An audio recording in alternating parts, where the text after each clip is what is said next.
Why would the person who knows stable job, who knew my deepest fears, become the person who destroyed my biggest dream?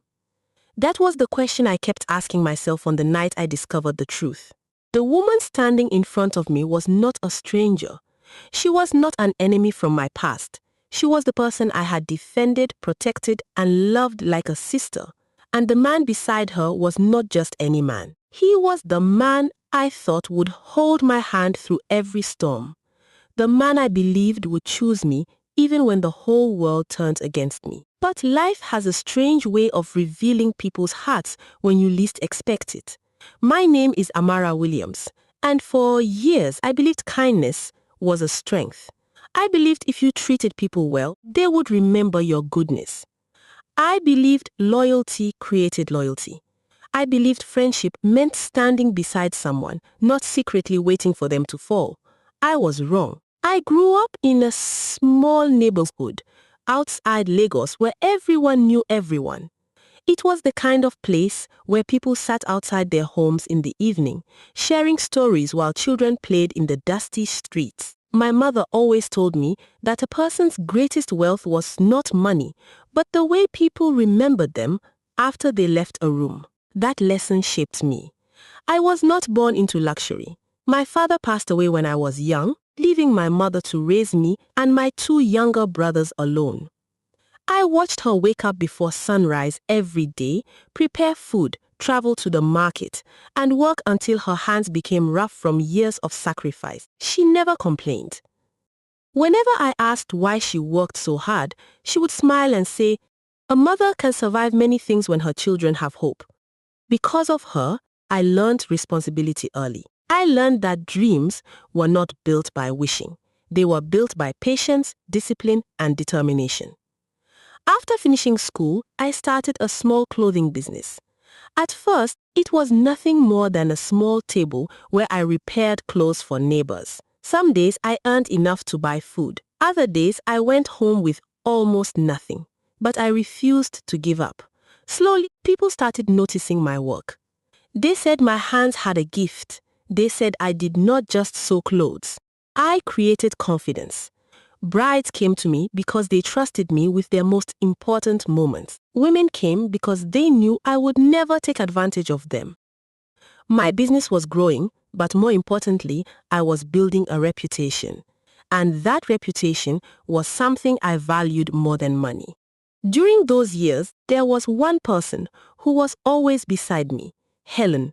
Everyone in our neighborhood knew us as Amara and Helen, two names that people rarely mentioned separately. We met when we were teenagers and became close almost immediately. We studied together, shared secrets, celebrated birthdays together, and cried together when life became difficult. When my father died, Helen sat beside me during the funeral and held my hand. When her mother became sick, my family helped them with food and money. When Helen struggled to find work, I connected her with customers and encouraged her. I never saw her as someone I was helping. I saw her as family. That was my mistake. Because sometimes the person standing closest to you is the person who knows exactly where to hurt you. Helen was beautiful, confident, and very charming. She knew how to make people like her. Whenever she entered a room, people noticed. She had a way of making conversations exciting, and she always knew the right words to say. At first, I admired that about her. I was quieter. I preferred listening over talking. I was the person who would sit in a corner during gatherings and observe everyone. Helen used to joke about it. "Amara, you are too innocent for this world," she would tell me while laughing. "You believe everyone has a good heart." I would smile and reply, "Maybe because I try to have one." She would laugh if he had no stable job, but I never noticed the strange expression that sometimes appeared on her face after I said things like that. Looking back now, I realize she was not laughing because she found me funny. She was laughing because she thought I was foolish. For years, Helen compared our lives silently. When customers praised my business, she noticed. When people complimented my character, she noticed. When my mother proudly talked about me, she noticed. But instead of allowing my success to inspire her, she allowed it to create anger inside her. The sad part was that I never saw it. I was too busy loving her to question her. Then I met Daniel, and everything changed. Daniel was the kind of man people respected immediately.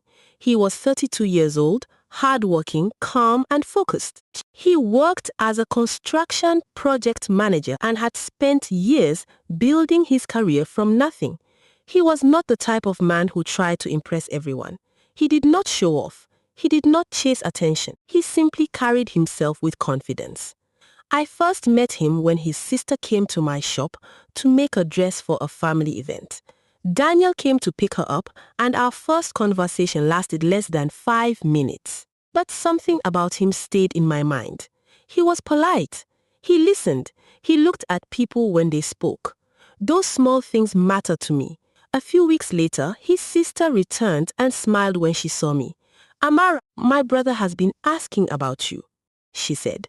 I laughed because I thought she was joking. "Your brother? Why?" She smiled.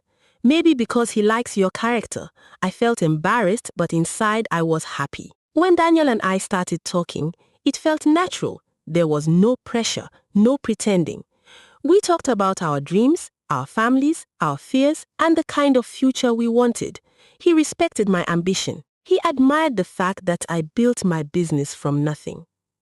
One evening, while we sat outside my shop after closing, he looked at me and said something I never forgot. "Amara, many people become bitter after suffering, but you became kinder. That tells me a lot about your heart." Those words meant everything to me. Because Daniel did not just love my appearance. He saw my journey. He saw the struggles behind my smile. And slowly, I started believing that maybe after everything my family had been through, life was finally giving me something beautiful. Of course, the first person I told was Helen. I remember the day clearly. She was sitting in my shop while I showed her Daniel's picture. She grabbed my phone and stared at it. "Amara," she shouted, "where did you find this man?" I laughed. "What do you mean? He looks serious and handsome." I smiled. "He is a good person." Helen continued, looking at the picture longer than necessary.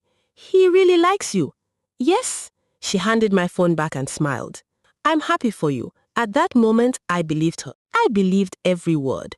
I did not know that behind that smile was a storm waiting to destroy everything I had. As Daniel and I became closer, Helen became more interested in him. At first, I thought it was normal. She was my best friend.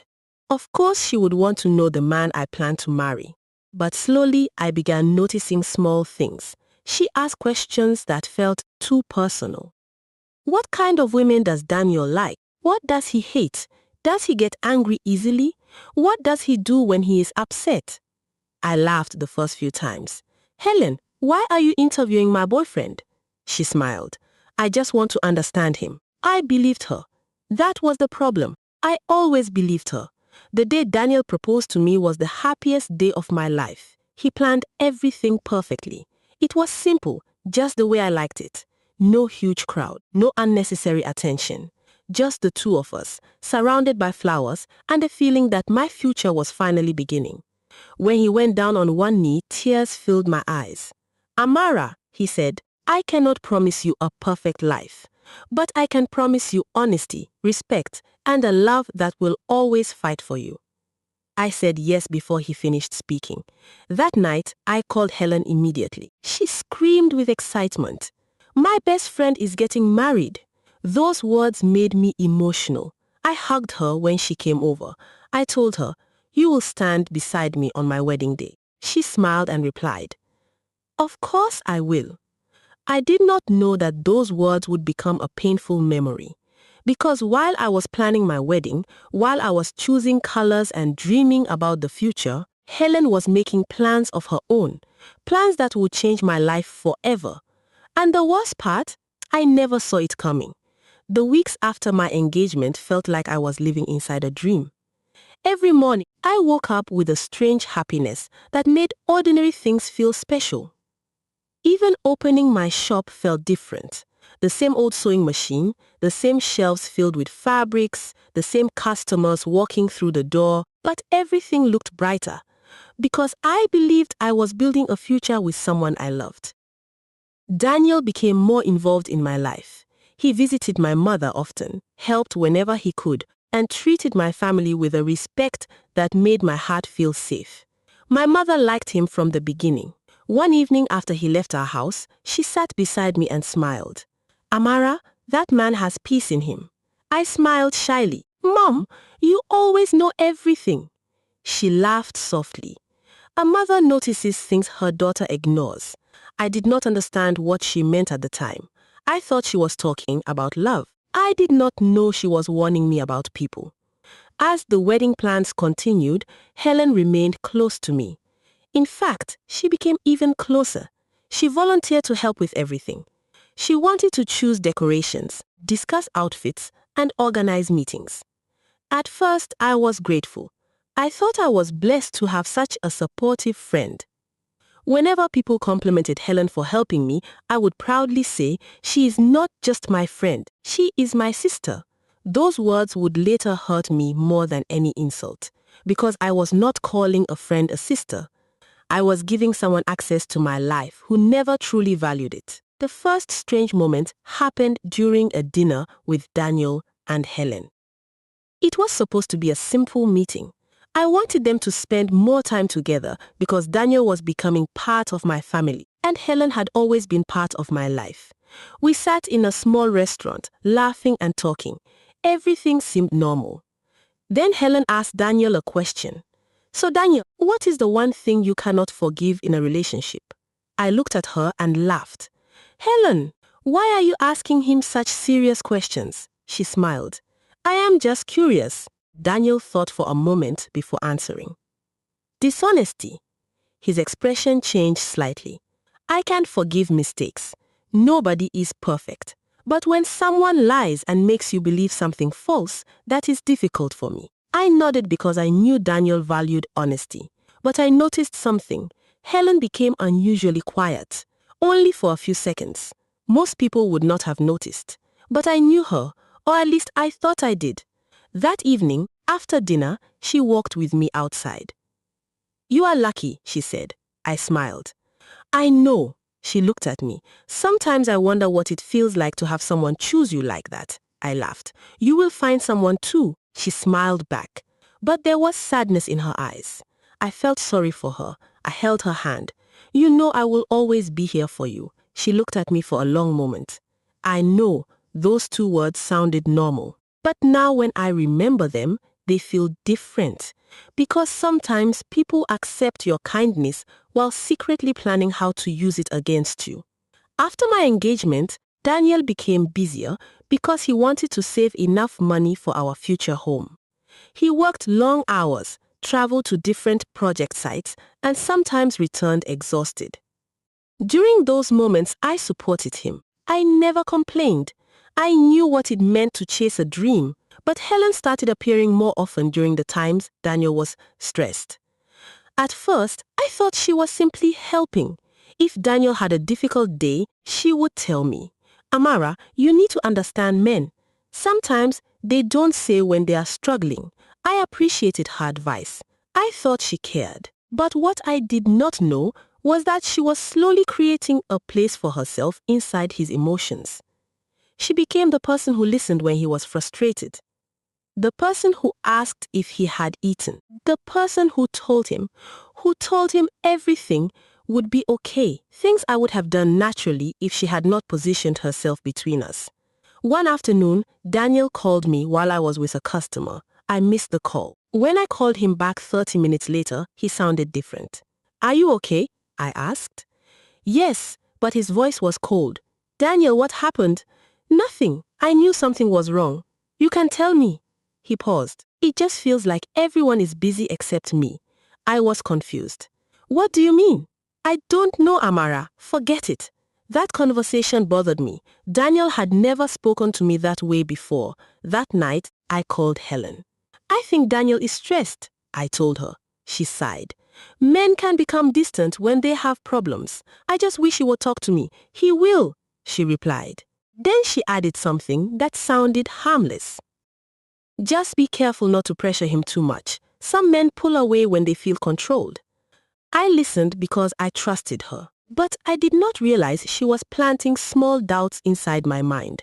That was Helen's talent. She never attacked directly. She planted ideas. She made people question themselves. A few weeks later, Daniel received his first anonymous message. It was simple. Be careful. Some people are not who they appear to be. When he showed it to me, I laughed. Someone is trying to cause trouble, Daniel smiled. Probably. But something had changed. The message was gone in seconds, but the feeling remained. Helen knew exactly what she was doing. She understood that suspicion did not need proof to grow. It only needed fear. After that, more messages came. Different numbers, different accounts, different words, but the same purpose: to make Daniel doubt me. Sometimes the messages were vague. Ask questions before marriage. Sometimes they were more direct. You are about to make the biggest mistake of your life. Daniel tried to ignore them. He wanted to believe they were meaningless. But every person has a weakness. Daniel's weakness was betrayal. Because of what happened between his parents when he was younger, trust was something he protected deeply. Helen discovered that weakness. One evening, Daniel came to my shop looking troubled. I immediately noticed. What happened? He hesitated. Then he showed me another message. This one contained a screenshot. My heart stopped. It looked like a conversation between me and another man, but I knew immediately it was fake. Daniel, this is not real. He looked at me. How can you be sure? Because I know what I wrote. I know what I said. He looked away. I don't understand anymore. Those words hurt, not because he was angry, because he sounded lost. I reached for his hand. Daniel, please trust me. He looked at me. I want to.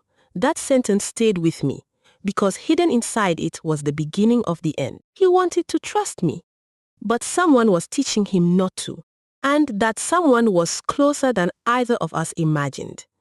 Helen continued playing the role of the caring friend. When Daniel was upset, she told him to calm down. When I was crying, she hugged me. She was standing between two people she was secretly destroying. It was almost unbelievable. The person causing the fire was pretending to bring water. Then came the day that changed everything.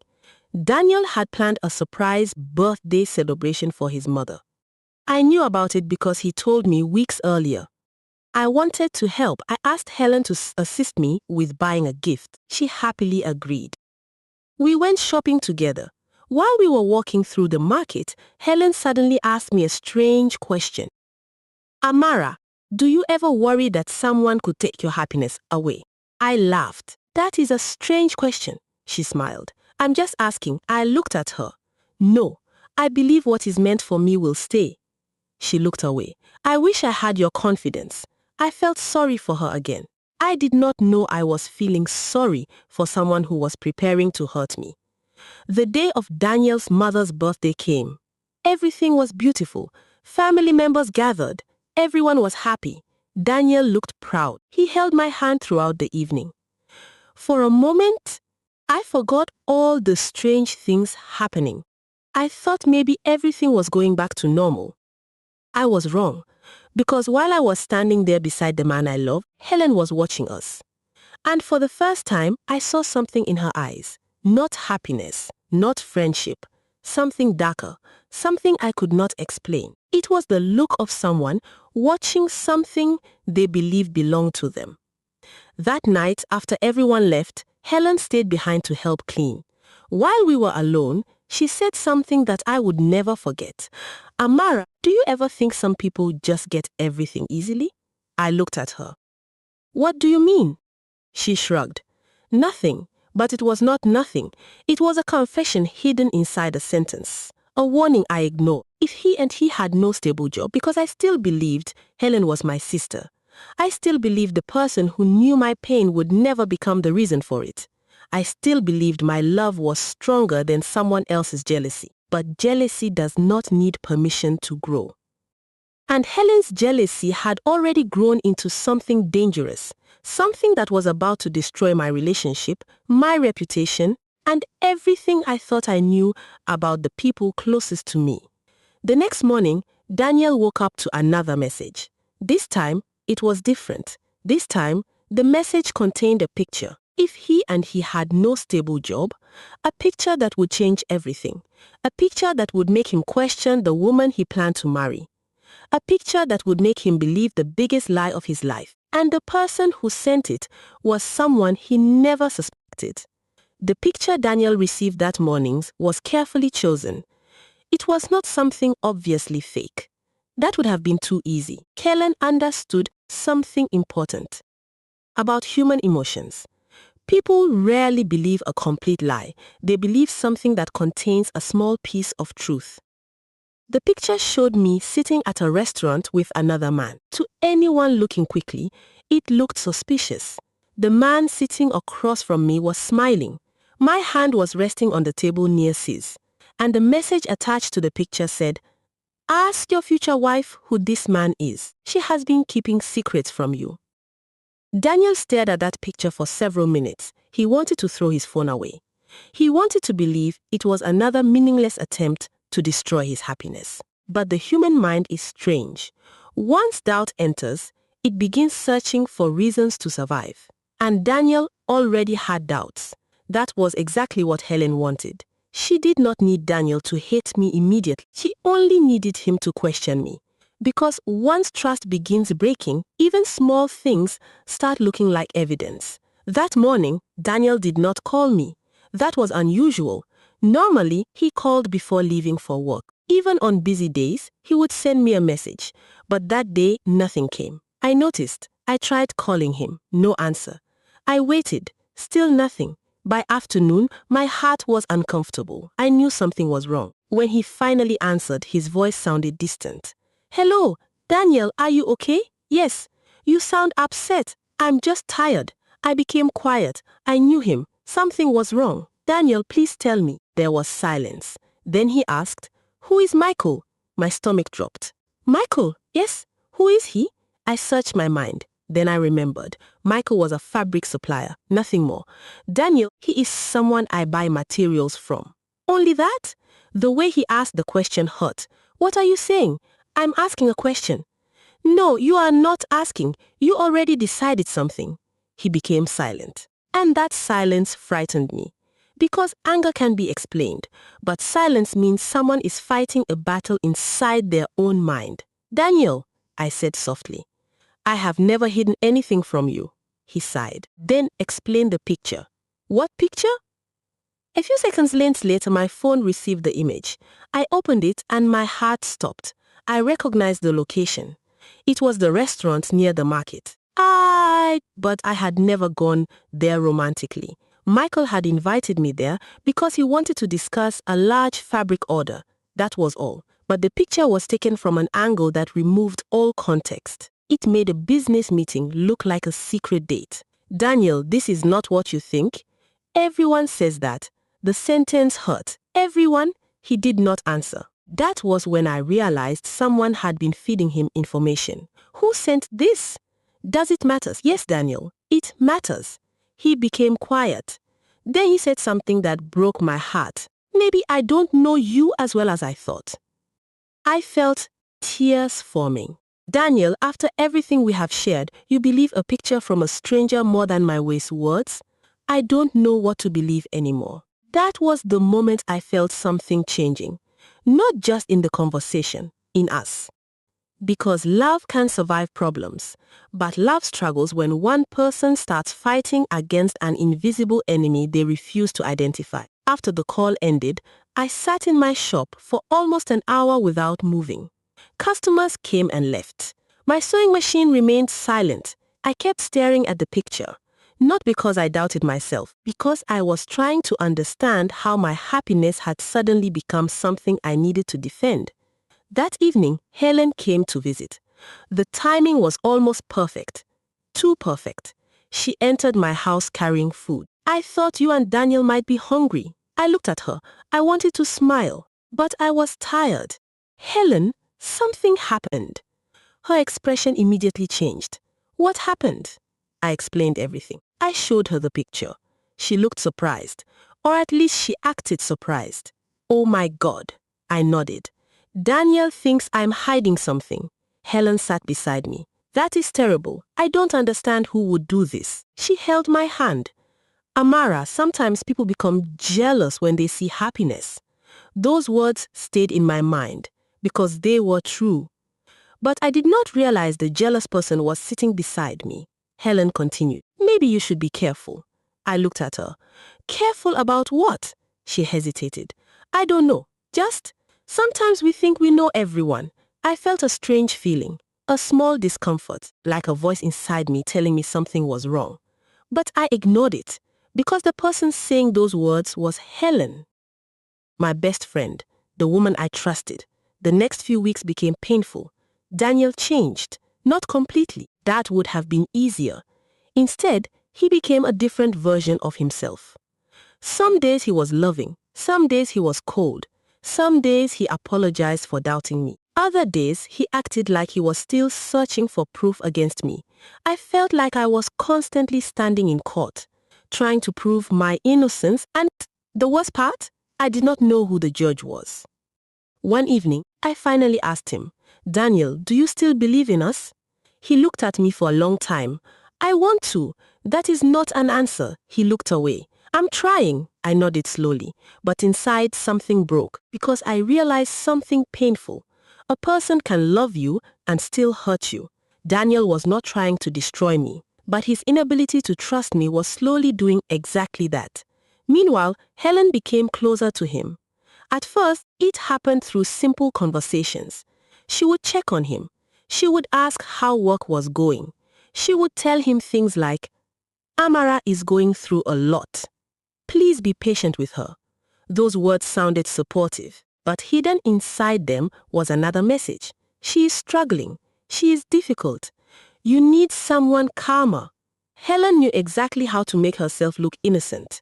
She never attacked me directly. She simply created comparisons. She made Daniel see her as peaceful and me as complicated. One afternoon, Daniel called me. Amara, did Helen talk to you recently? I was surprised. Yes. Why? No reason. I immediately noticed his tone. What did she say? Nothing important.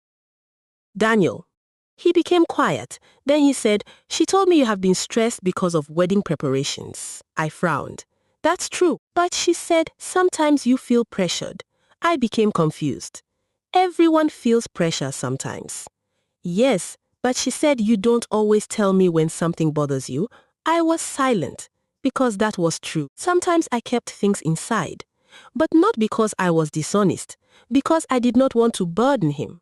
Daniel, why are you discussing my feelings with Helen? She is your friend. Yes, my friend. Not my replacement. The moment I said those words, there was silence. I did not know why I said them. Maybe some part of me had already started sensing the danger. But Daniel did not respond. And that silence hurt more than an argument. A few days later, I found out Helen had been meeting Daniel alone. Not once, several times. I discovered it accidentally. I was visiting Daniel's office to surprise him. When I arrived, I saw Helen leaving his building. She looked surprised when she saw me. For a few seconds, none of us spoke. Then she smiled. Oh, Amara. I looked at her. What are you doing here? She adjusted her bag. I came to talk to Daniel. About what? She laughed. Nothing serious. I looked toward the building. Why didn't you tell me? Her smile disappeared for a moment. Then she recovered. I didn't think it was important. That sentence bothered me because if something was harmless, why hide it? That evening, I asked Daniel, why is Helen coming to see you alone? He looked uncomfortable. She was just checking on me. Checking on you? Yes. Daniel, why does my best friend know more about your feelings than I do? He became defensive. You are making this bigger than it is. No, Daniel, I am asking a simple question. He sighed. You don't trust Helen? I froze. That question shocked me because suddenly I realized something. Helen had successfully changed the conversation.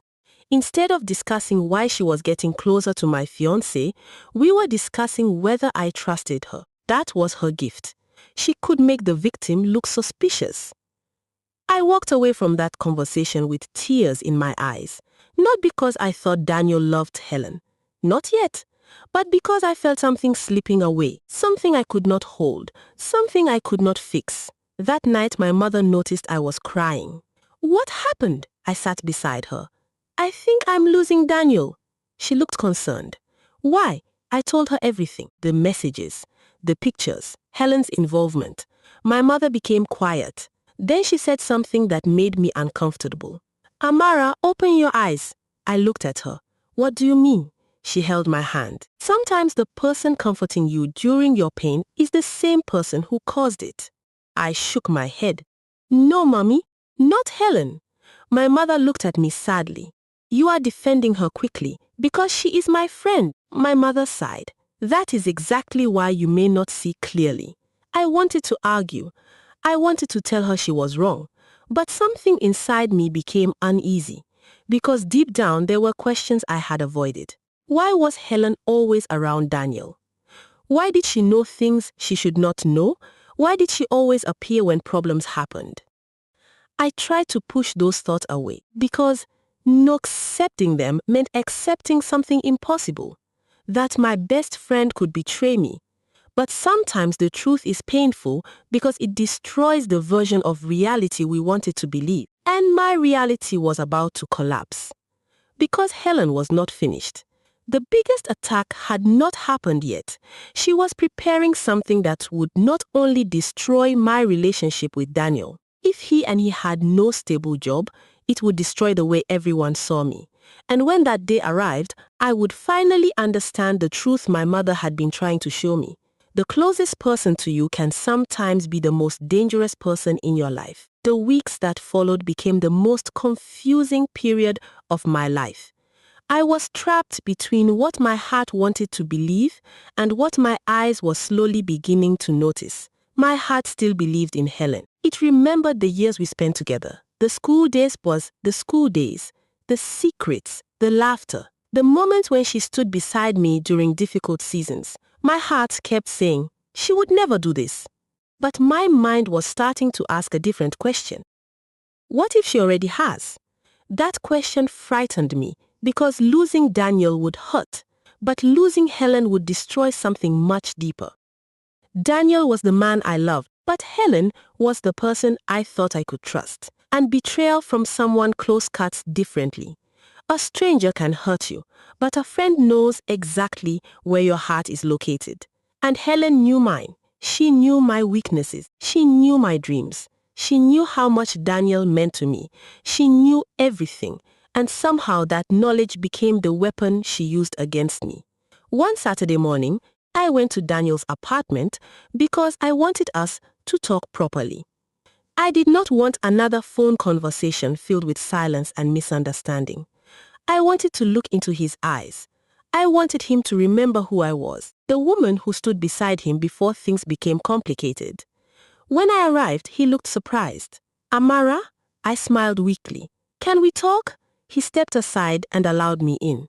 For a moment, I felt hopeful. Maybe this was the chance to fix everything. Maybe we would finally have an honest conversation. I sat down and looked around the room.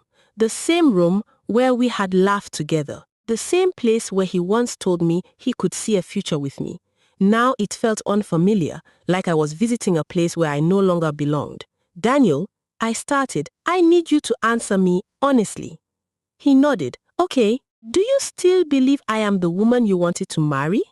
He looked away. That was enough of an answer, but I waited. I don't know, he finally said. Those words felt heavier than any insult. I swallowed my tears. What happened to us? He rubbed his face. I don't know, Amara. No, Daniel, something happened. He became quiet. You changed. I changed? Yes. He looked at me. Before, you trusted me without questions. Now, every conversation feels like an investigation. His face showed pain. And I don't know what is real anymore. I stared at him. Because someone keeps giving you reasons to doubt me. He did not respond. And that silence told me everything. Someone had reached him. Someone had entered the space between us. I stood up slowly. Daniel, I hope one day you remember who I was before all these doubts. I walked toward the door. Before leaving, I turned around. I just want you to know something. He looked at me. If I ever wanted someone else, I would have told you. I would never betray you that way. Then I left. I walked home with tears in my eyes. But something inside me had changed.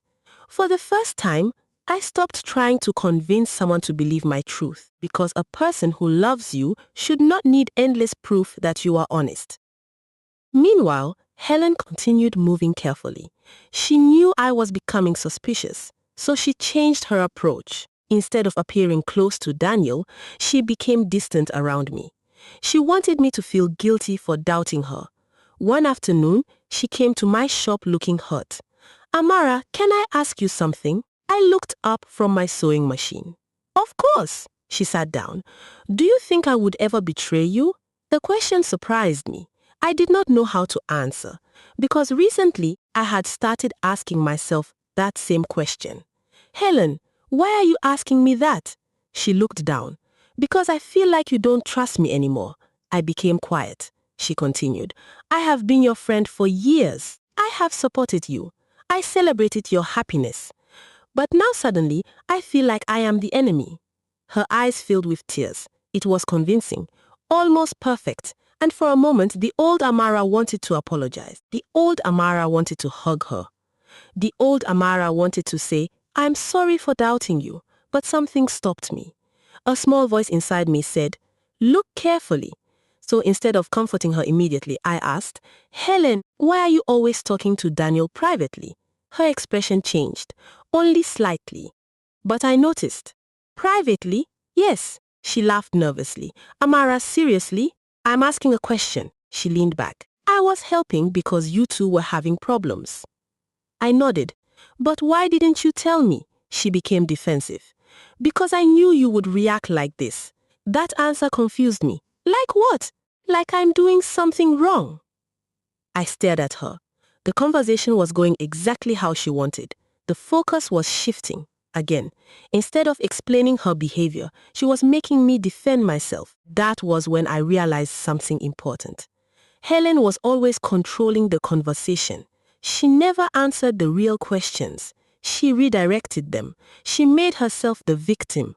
And somehow, I always ended up apologizing. But this time, I did not. "I need space," I said. Her eyes widened. "Space, yes, from me?" I nodded. "For now." The sadness on her face appeared instantly. But this time, I saw something behind it. Anger. A small flash. A moment where the mask slipped. Then it disappeared. "Fine," she whispered. She stood up. "I guess after everything I have done for you, this is what I deserve." Those words were meant to hurt me, and they did.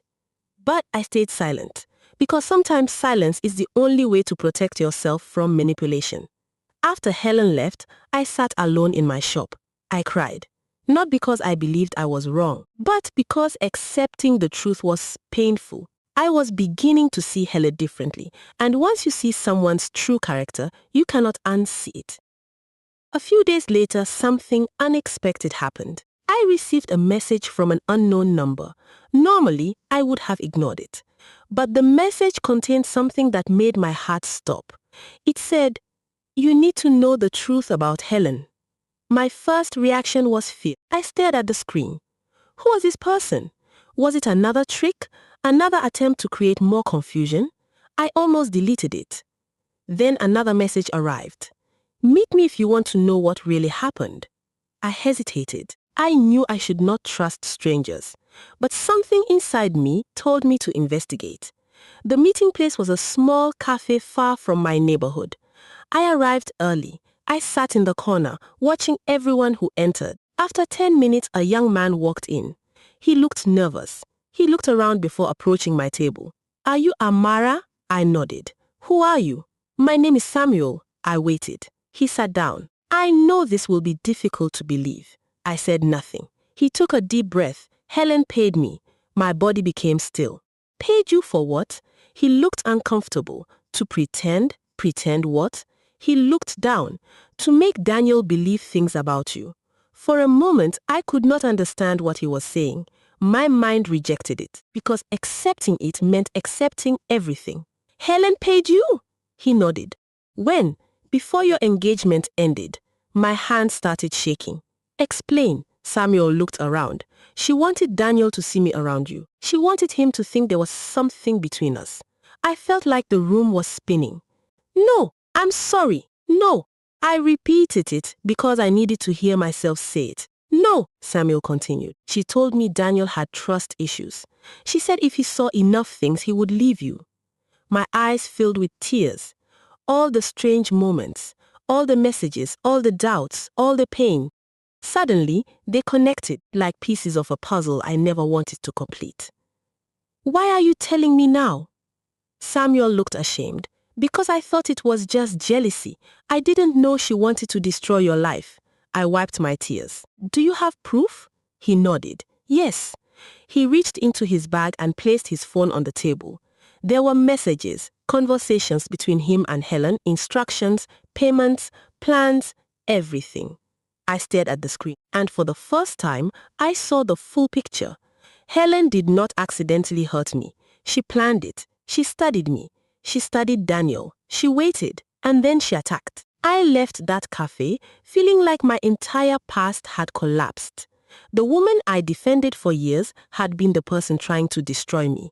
When I got home, my mother immediately knew something was wrong. She looked at my face. What happened? I sat down, and for several minutes, I could not speak. Then I finally whispered, Mommy, you were right. She became quiet. About what?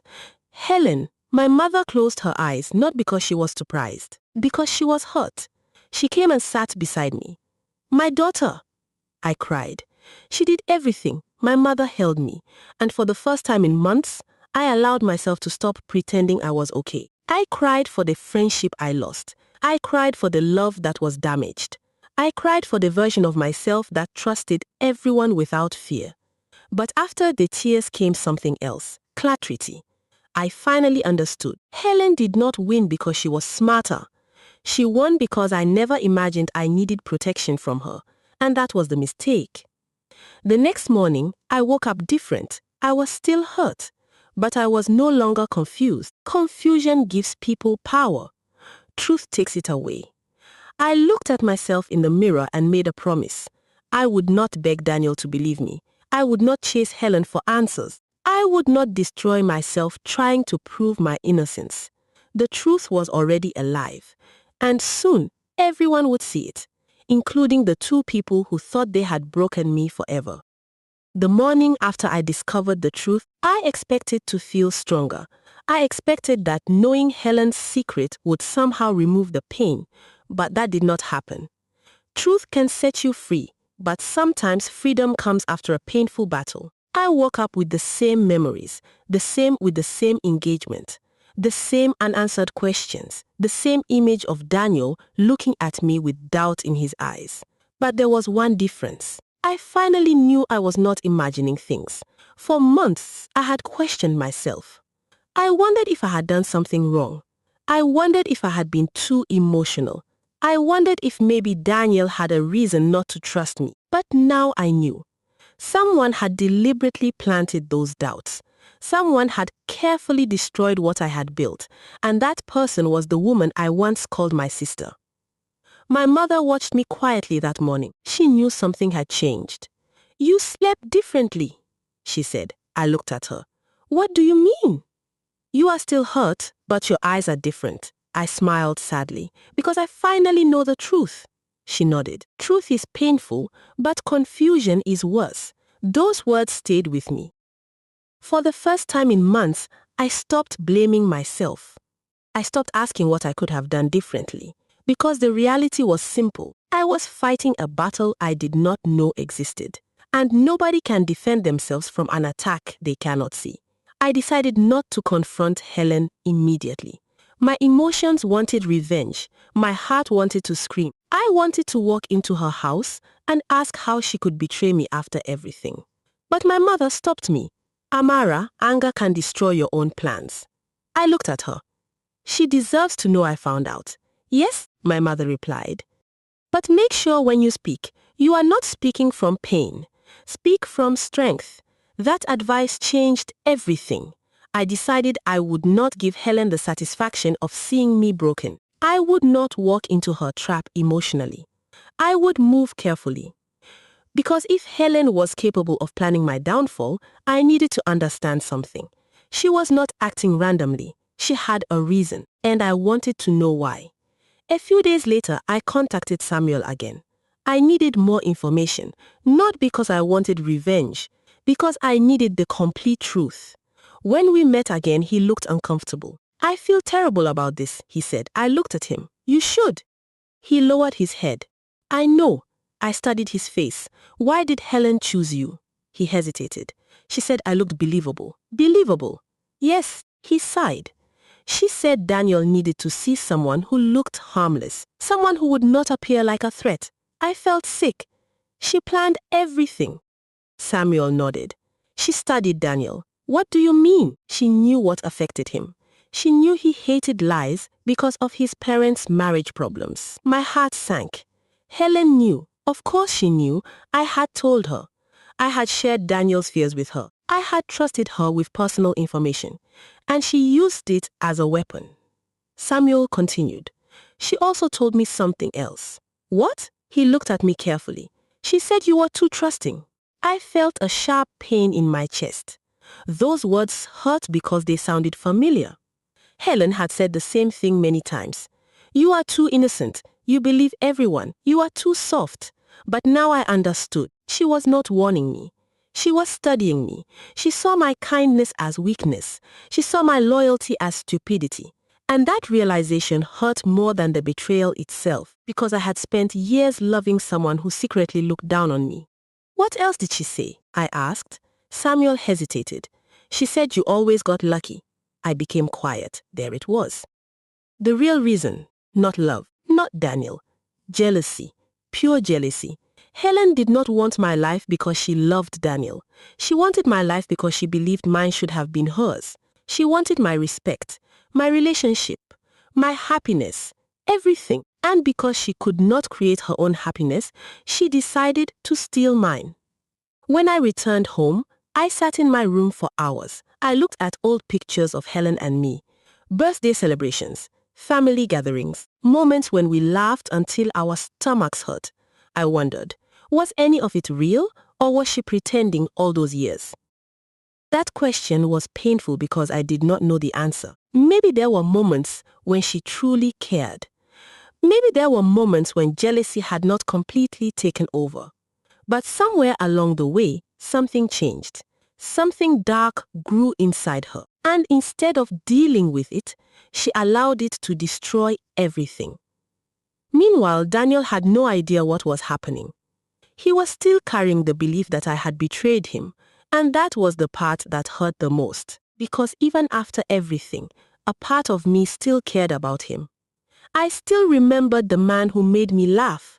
The man who held my hand when my father died anniversary became difficult. The man who told my mother he would protect me. That version of Daniel was still somewhere. But the man who chose suspicion over trust had also become real. And I had to accept both. A week later, Daniel called me. I almost ignored it. But something made me answer. Hello. There was silence. Then he said, Amara, his voice sounded tired. Yes, I wanted to ask how you are. I almost laughed. After everything, that was his question. I'm okay. Another silence. I heard you have been busy with your business. Yes, that's good. I waited. I knew he had more to say. Finally, he asked, do you hate me? That question surprised me. No. Why? Because hate keeps people connected. He became quiet. I hurt you. Yes, I know. I closed my eyes. For months, I wanted him to admit that. But hearing it now did not bring happiness, only sadness. Daniel, why are you calling? He took a deep breath. I don't know. I smiled sadly. That sounds like you. What does that mean? It means even now, you are still unsure. He did not answer, and that was the problem. Daniel had always been searching for certainty. But love is not built on certainty. It is built on trust. I need time, he finally said. I looked outside my window. Take all the time you need. Amara? Yes? I'm sorry. Those words were difficult to hear because they were the words I once begged for, but now they arrived too late. Goodbye, Daniel. I ended the call. Not because I stopped caring, Because I started caring about myself. The following days brought a surprising change. People in the neighborhood started noticing that something was happening between Helen and Daniel. At first, nobody wanted to believe it. After all, Helen was my best friend. Daniel was my former fiancé. People thought it was impossible. But impossible things happen every day. A woman who worked near Daniel's office saw Helen visiting him often. Someone else saw them having dinner together. Whispers began spreading, and this time, they were not about me. They were about Helen. The same community that once questioned my character started questioning hers. But I did not celebrate, because I knew something they did not. The truth coming out does not erase the damage. It only reveals who caused it.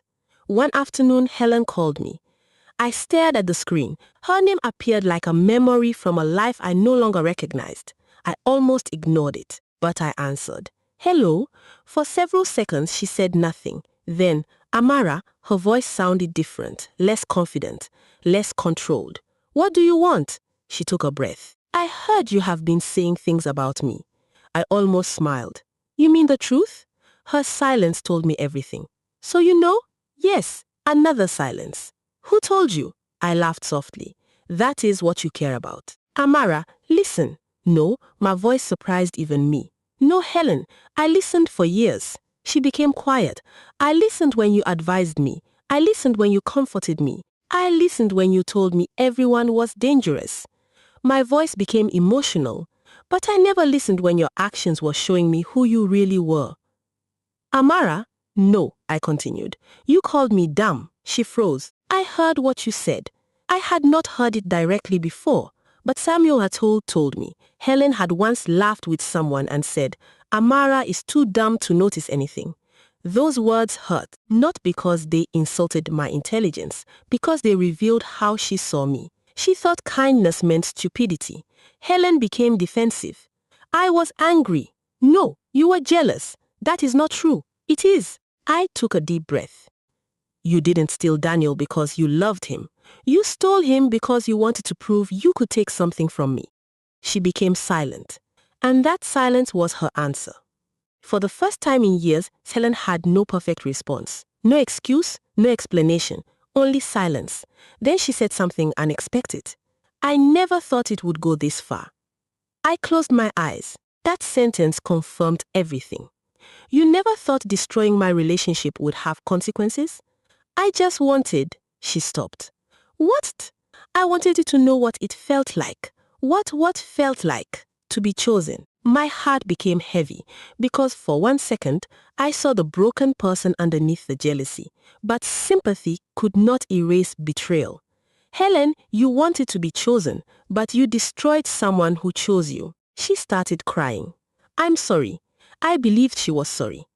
But sorry does not always repair damage. Sometimes sorry comes after everything has already changed. I hope one day you understand what you did, I said. Then I ended the call. That night, I slept peacefully for the first time in months. Not because everything was fixed, not because the pain disappeared, but because I finally stopped carrying a burden that was never mine. I was not foolish because I trusted. Helen was wrong because she betrayed. There is a difference. And soon, Daniel would learn that difference too, because the truth about Helen was about to reach him. And when it did, he would finally understand the biggest mistake of his life. The truth did not arrive in Daniel's life like a gentle sunrise. It arrived like a storm. Because sometimes people can ignore warnings, doubts, and small signs for a long time. But when the truth finally appears, it becomes impossible to hide from. Daniel had started noticing changes in Helen. At first, he ignored them. He told himself that every relationship had challenges. He told himself that the pressure of starting something new after a painful breakup was normal. He told himself that maybe happiness was finally returning. But deep inside, something was bothering him. Something he could not explain. Because even though Helen had everything she wanted, she was not peaceful. The woman who once appeared patient and understanding had started becoming different. She became more controlling, more suspicious, more demanding. The same person who once told Daniel to ignore unnecessary drama now created drama over everything. One evening, they were sitting at a restaurant when Helen suddenly became angry. "Why did you reply to your colleague so quickly?" Daniel looked confused. "What?" She pointed at his phone. "You saw the message and answered immediately." He frowned. "It was about work." So what?" She crossed her arms. "I just think some people don't understand boundaries." Daniel stared at her. For a moment, he felt like he was looking at someone else, because this was the exact behavior Helen once accused me of. The same suspicion, the same questioning, the same lack of trust. And suddenly a strange thought entered his mind.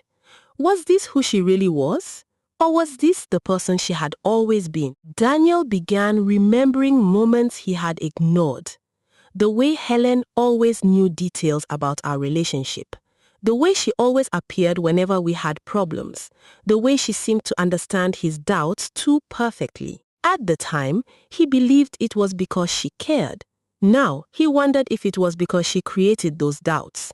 That question disturbed him, because if the answer was yes, then his entire relationship with Helen was built on a lie. A few days later, Daniel received a call from an unknown number. Normally, he would have ignored it, but something made him answer. "Hello?" A man's voice responded. "Is this Daniel?" "Yes, my name is Samuel." The name meant nothing to him. "Do I know you?" "No.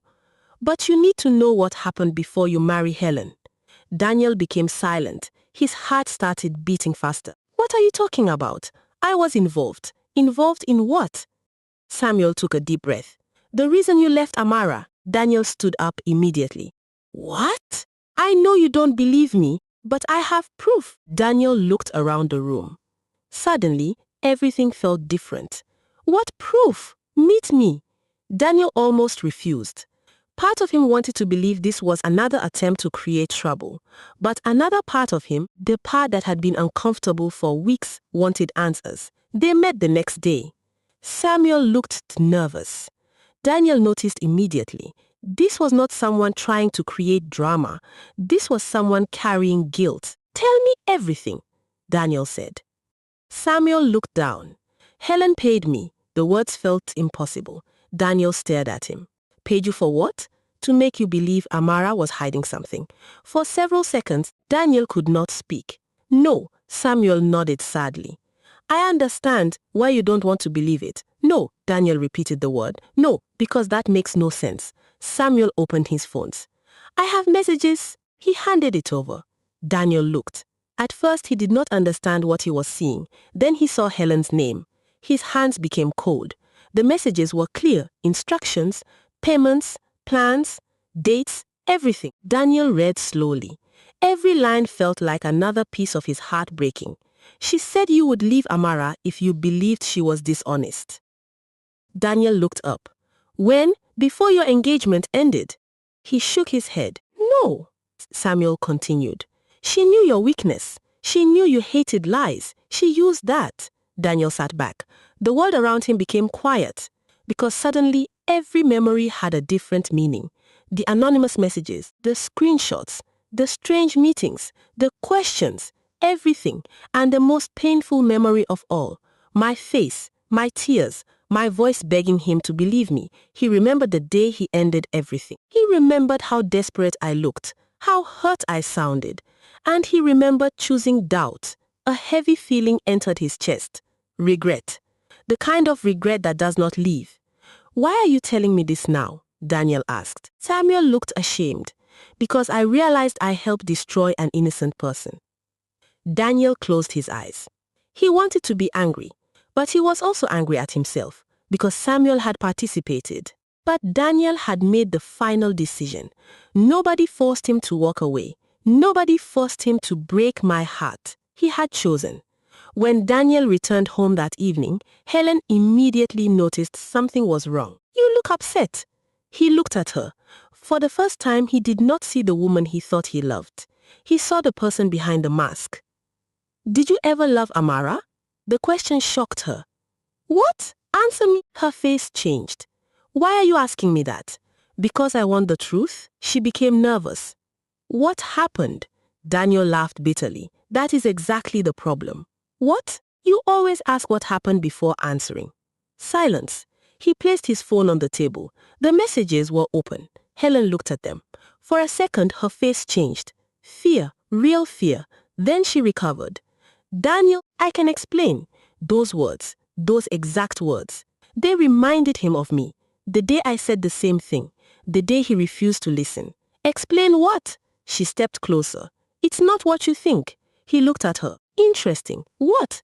That is exactly what Amara said. Helen froze. For the first time, Daniel saw her panic. Not sadness, not confusion, fear. How did you get those? That doesn't matter. It matters. No, Helen. What matters is that I finally know the truth. She started crying. Daniel, please. He shook his head. Please what? She reached for his hand. I was afraid. Afraid of what? Losing you. He stared at her. So you destroyed someone else? I loved you. No. His voice became firm. You wanted what she had. Helen looked away. That reaction told him everything. Because sometimes people reveal themselves without speaking. I never meant for things to go this far, she whispered. Daniel laughed sadly. You didn't mean for it to go this far. His voice cracked. You destroyed a woman's reputation. I know. You made me hate someone who loved me. I know. You made me hurt the person I promised to protect. Helen began crying harder, but Daniel no longer felt sympathy because he was finally seeing the full damage. The next day, Daniel came to my shop. I was working when I saw him standing outside. For a moment, my heart reacted before my mind. Old feelings, old memories, old love. Then I remembered everything. I put down my fabric. Daniel, he looked different, not angry, not suspicious. Broken, Amara, I waited. I know the truth. I said nothing. He continued. About Helen, I looked away. I'm sorry. Those words again. But this time, they sounded different, because now he understood. I know. He looked surprised. You knew? Yes. How long? Long enough. He lowered his head. Why didn't you tell me? I looked at him. Would you have believed me? That question destroyed him, because he knew the answer. Silence. I was wrong, he said. Yes, I should have trusted you. Yes, I should have listened. Yes, each answer was painful. Not because I wanted to hurt him, because the truth needed to be spoken. Daniel stepped closer. Can we fix this? I looked at him. The question I once dreamed of hearing, the question I once prayed for. But now, it was too late. Daniel, he looked hopeful. I still love you. My heart hurt hearing those words. Because a part of me still loved him too. But love alone was not enough. I loved you too. His eyes filled with tears. Then why? Because love is not only about feelings. I took a breath. It is about safety. He looked down. I was not safe with you. That sentence broke something inside him. Because it was true. He had not protected me when I needed him. He had believed strangers before believing the woman he planned to marry. I made a mistake. I nodded. You did. People deserve second chances. Yes, hope appeared in his eyes. But not every second chance is with the same person. He became quiet. I continued. I forgive you, Daniel. His eyes lifted. But forgiveness does not mean returning. A tear rolled down his face. I lost you. I nodded, yes. The silence between us was heavy but peaceful. Because for the first time, there were no lies, no manipulation, no confusion, only truth. Daniel left that day knowing something painful. He had lost the woman who loved him because he failed to trust her. And I walked back into my shop knowing something important too. Sometimes losing someone is not the end. Sometimes losing someone is the moment you finally find yourself. The story did not end with Daniel's regret. It did not end with Helen's downfall. Because the most important part was not what happened to them. It was what happened to me. I stopped seeing myself as the woman who was betrayed. I started seeing myself as the woman who survived. And that changed everything. The greatest victory in my life was not seeing Helen lose everything. It was seeing myself rise again. For a long time, I thought happiness meant having the perfect relationship, the perfect friendship, and the perfect future. I thought happiness was something other people could give you. But after everything happened, I learned something important. True peace is something nobody can take from you unless you allow them to. The months after the truth came out changed me. I was no longer the same Amara who believed every smile was genuine and every promise was permanent. I became wiser, not colder. There is a difference. I still believed in kindness. I still helped people. I still cared. But I learned that kindness without boundaries can become a place where people hide their selfishness. I started focusing more on my business. The same shop that once held my tears became the place where I rebuilt myself. Every morning I opened the doors with a new purpose. I stopped working only because I needed money. I started working because I remembered who I was. A woman who had survived disappointment. A woman who had been broken but refused to stay broken. Slowly, people began noticing the change. Customers who had once avoided my shop because of rumors started returning. Some came with apologies. Some came quietly, pretending nothing happened. I accepted both. Because I learned something else. Not everyone who hurts you will apologize. Sometimes your healing has to continue without their regret. One afternoon, an elderly woman who had been one of my loyal customers visited my shop. She held my hand and said, "Amara, I want to tell you something." I smiled. "What is it?" She looked around before speaking. "When people were talking about you, I believed them." Her honesty surprised me. She continued, "I should have waited for the truth." I nodded. "Thank you for saying that." She squeezed my hand. "You carried yourself with dignity. That is why people eventually saw who you really were." Those words stayed with me because reputation can be damaged quickly. But character takes years to build. And in the end, character speaks louder. Helen's life became completely different. The woman who once walked around believing she had won was now facing the consequences of her choices. People who once admired her questioned her. Friends who once praised her became distant. Her business suffered because trust is something money cannot buy. A few months after everything happened, I saw her from a distance. She looked different. Not because she had changed physically, because confidence had disappeared from her. The woman who once entered every room believing she was better than everyone now avoided people's eyes. For a moment, I felt sadness, not happiness. Sadness. Because I remembered the girl she used to be. The friend who once sat beside me during difficult times. The person who once knew my favorite food and my biggest dreams. I wondered how someone could go from loving you to destroying you. But then I realized something. People do not become dangerous overnight. They become dangerous when they allow jealousy, insecurity, and bitterness to grow without control. Helen had many chances to choose differently. She could have celebrated my happiness. She could have worked on her own life. She could have told me she was struggling. Instead, she chose destruction, and every choice has a consequence. As for Daniel, he never truly recovered from losing me.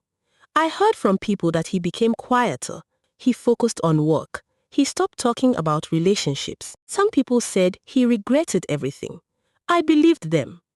But regret is a strange thing. It comes after the damage has already happened. Sometimes people understand your value only after they lose access to you. Daniel once had my love, my loyalty, my trust. He had the one thing many people spend their entire lives searching for. And he lost it because he allowed doubt to become stronger than love. A year later, my life looked completely different. My business expanded. I moved into a bigger workspace. I hired employees. I trained young women who wanted to build their own futures. And every time I watched them grow, I remembered where I started. A small table. A simple dream. A woman who refused to quit. My mother was the happiest person of all. One evening, while we sat outside our house watching the sunset, she smiled at me. "You look peaceful." I looked at her. "I am." She nodded. "Do you still think about everything that happened?" I thought for a moment. "Sometimes that is normal." I smiled. "But I don't let it control me anymore." My mother held my hand. That is the difference between healing and forgetting. Her words were true. I never forgot what happened. I simply stopped allowing it to define me. The betrayal became part of my story, but it was no longer the whole story. I learned that losing people can sometimes be a blessing disguised as pain. Because sometimes God removes people from your life not because you are losing something valuable. Sometimes you are being protected from something you cannot see. If Helen had never betrayed me, I might have spent years believing she was someone she was not. If Daniel had never left me, I might have built my future on a foundation of weak trust. Pain revealed what comfort was hiding, and that lesson changed me forever. I also learned that being trusting does not mean being foolish. For a long time, Helen's words stayed in my mind. You are too dumb. But she was wrong. I was not dumb. I was simply someone who believed in loyalty. There is nothing foolish about having a good heart. The mistake is giving everyone access to it without paying attention to their actions. Now, I watch actions more than words, because words can be beautiful, words can be convincing, words can be lies, but actions always reveal the truth. Years later, when people told my story, they did not remember me as the woman whose friend stole her man. They remembered me as the woman who survived betrayal and rebuilt herself. They remembered my strength, my work, my dignity, and that was the victory I wanted. Not revenge, not seeing someone else suffer, just peace, because the best revenge is not destroying the people who hurt you. If he had no stable job, the best revenge is becoming someone they can never break again. Helen thought she was taking my happiness. She thought she was stealing my future. She thought I was too naive to understand what she was doing. But she never saw what was coming. She never saw that losing Daniel would teach me independence. She never saw that betrayal would make me stronger. She never saw that the woman she tried to destroy would become a woman she could never control. And that was the one thing she could never take from me. Myself. The lesson from this story is simple. Never let jealousy control your heart. Never destroy someone else's happiness because you are unhappy with your own life. And never underestimate a person who chooses peace after being betrayed. Because sometimes the quietest person in the room is the one who will rise the highest. Truth may take time. Justice may move slowly. But lies cannot survive forever. If he had no stable job, the people who build their lives on deception eventually face the weight of their own choices. And the people who remain honest, even when life becomes unfair, eventually discover something greater than what they lost. They discover their own strength.